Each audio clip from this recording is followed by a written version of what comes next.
Hey guys, I'm Meredith with XT, and today we're talking with Tyler about his 2006 LJ. Just to introduce your build, again, you have a 2006 Wrangler Unlimited TJ LJ. You have 17 by 8.5 black Rhino crawler beadlock wheels. You have 35 by 12.5 inch General Grabber X3 mud terrain tires, and then you have 4-inch Curry coils and a 1-inch JKS body lift, which all comes out to a 5-inch lift. I personally think it's a great setup. It looks awesome. Can you tell me why you chose this setup? Obviously, as you know, when you're kind of getting a plan together, everything kind of has to work in unison. You can't just have massive tires and no lift if you want any kind of suspension travel or anything like that. So I felt like the safe limit, as long as I'm not hammering down the throttle all the time, is 35-inch tires. And so that's kind of what I wanted to build around, with hopes of being able to step up to 37s eventually. And it sounds like you do a little bit of off-roading. The pictures kind of give it away. What does off-roading look like to you? Basically, I just like to find different trails. I don't care to do like the fire road type thing because it's just a little bit too rough of a ride. So usually it's more rock crawling type stuff. Well, getting into the wheels, again, you have the 17 by 8.5 black Rhino crawler beadlocks. Why did you choose those specifically? So I decided that I wanted to do armor, aluminum fenders and all that kind of stuff and just leave it. And so those mirrored finish wheels I thought were really cool looking. And the design wasn't too way out there. It was a basic 5-spoke design, but they were beadlocks, so that's why I chose those.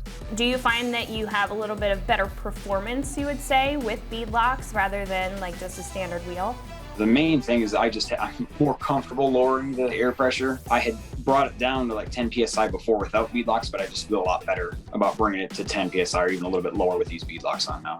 Yeah, a little bit of peace of mind there is definitely a great thing out of the beadlocks. And then why did you choose a 17 by 8.5? So the 17-inch diameter, was it in relation to the sidewall at all? I'm not a big fan of the really large, like 20-inch wheels. That's not my thing. So when I bought the Jeep, it had 285 7017s on it, so like a metric 33, and it had some wheels on it already that were that size. And so that 17-inch wheel was kind of already just set up for me. And I do drive it on the road sometimes like that still. So I feel like that 17-inch wheel with the 35-inch tires is a good balance between being able to get off and go rock crawling with it because you got that sidewall flex, but also not being like a big balloon, you know, with like a 15-inch wheel or something. Well, speaking of tires, let's get into the tires. So again, you have the 35 by 12.5-inch R17 General Grabber X3 mud terrains. Why did you choose this tire? I was pretty set on getting a set of BF Goodrich KM3s, and I got the General Grabber tires, and I was like, well, I'll give them a shot, you know. And after I put them on, I had to mess with the tire pressure a little bit, but other than that, they run great. They run and drive. They're pretty quiet for a mud terrain, and I've never had any kind of traction issues or anything like that. And I live in Colorado, so we've got a lot of dry, rocky stuff that I'm really happy with.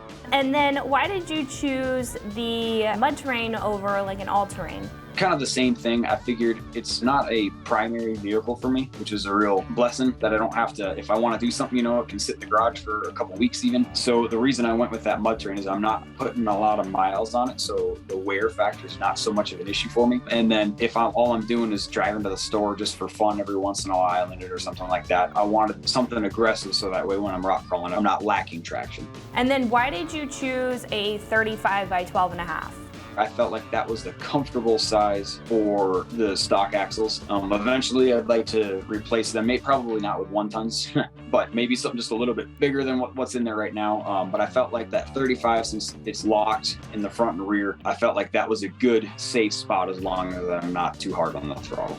So you spoke a little bit about how they drive, how they're not too loud. Is there any other characteristics that you would say about the mud terrain? When I'm coming to a stop, 5 miles and under, there's a little bit of this vibration going on. But other than that, they handle pretty well. They're definitely not good in the snow. So if it's just, you know, a light rain or anything like that, they drive really well, and they're not so aggressive that you can't hear I mean, the wind noise is worse than the tire noise kind of thing, you know. So I'm pretty happy with them for a tire. And then did you have to do anything to recalibrate, like a speedo gear or a tuner or anything when you upgraded to the 35s? being that the automatic transmission is a 42 RLE and it's got a really, really steep overdrive gear, but basically it brings the RPMs really, really low. So I went as low as I could and I put 513 gears in the axles. The Dana 30, that's as low as it'll go. And then I did put, I can't remember how many teeth it was, but since it's just a real basic type vehicle, I was able to replace the speedometer drive gear in the transfer case for like $15, and that corrected the speedometer. Perfect. Yeah, that's always a good solution, especially on those older Wranglers. gears, it's very easy to recalibrate with just a little speedo gear. And then before that, when you did upgrade the tires, did you feel that it was a little bit sluggish compared to after, when you kind of recalibrated everything? I don't know. I'm not sure. The shift points in it, I don't know. It's like I don't ever get up to highway speeds going a lot fast. So the shift points weren't too much of an issue necessarily. It was mainly they have an overdrive, so you can turn the overdrive off. So I usually do that if I'm driving on the highway, just because it helps hold the RPMs a little bit better. But after the gears, the transmission, it just seemed like it was just happier, just holding where it should have been. It's not the factory ratios, but it's a lot better than it was with the, I think it was 373s. Getting a little bit into the suspension, so again, you have the 4-inch Curry coils and a 1-inch JKS body lift. All together is a 5-inch lift. Why did you choose this combo together? So I chose that because I didn't want the steering geometry to get too wild by getting it up that high. So I think that 4-inch of suspension lift with that 1-inch body lift for a total of 5 was a really good combination there, just because I can get that good up travel with the actual suspension lift and then a little bit of extra clearance with that body lift. So that's why I feel like that 4-inch suspension and 1-inch body lift wasn't going to get it way too high off the ground, but I was still going to get that good suspension travel from 35s. And then what else did you pair with this combo? Is there anything that you've added in combination with that?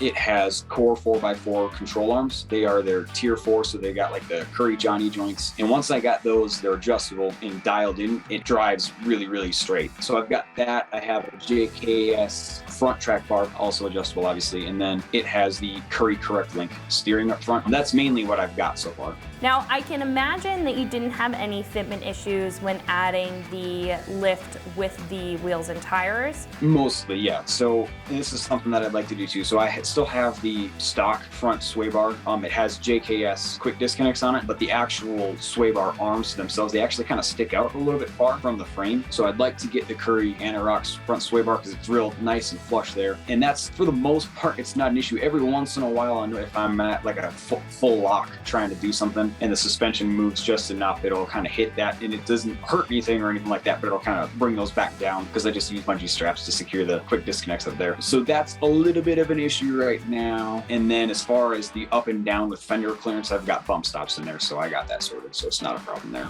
Since you do go off-road, you do go rock crawling with this, it's not a daily driver, how does it handle off-road with like the entire setup? I haven't had anything this built before. If you want to say the Jeeps I used to have before were Cherokees, so they had leaf springs in the rear, coil springs up front, so they're a little bit different, the unibody construction. But this, even with the rear suspension not having the control arms and all that, it's very controlled. I think that it could benefit from those rear control arms just to help that rear axle articulate just a little bit better, a little bit smoother. But otherwise, I think the biggest thing is that if I had just a little bit nicer shocks on than what I've got now, it would be a lot more smooth on the bumps when you're, going from obstacle to obstacle kind of thing. But otherwise, I think it does really well. It's almost like a point and shoot kind of thing when the lockers are on. There's not really a whole lot around that I've done that I've had a whole lot of issues with. Yeah, it sounds like it's working really well for you, and it's a great setup. Is there anything that you would change? I don't think so. Yeah, I'm really happy with it so far.